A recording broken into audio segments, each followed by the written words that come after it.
بقوله 1000 مرة وما بيسمعش. طب خليني أقولك الحقيقة الصادمة، المشكلة مش في ابنك، المشكلة في طريقة كلامك معاه. أهلا بيكم في دفتر نصائح ماما.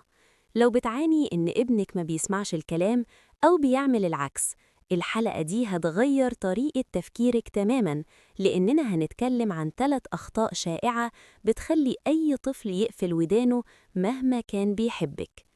الخطأ الأول: كثرة الأوامر. طول اليوم اعمل، ما تعملش، سيب، تعالى.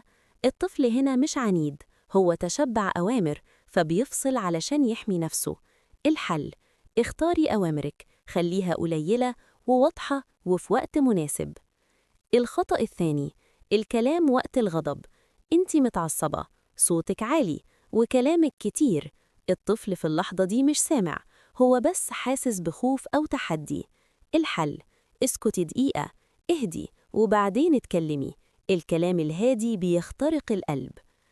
الخطأ الثالث: الأخطر: التهديد من غير تنفيذ. هحرمك، هزعق، هعمل، وبنرجع في كلامنا. هنا الطفل بيتعلم إن كلامنا ملوش وزن.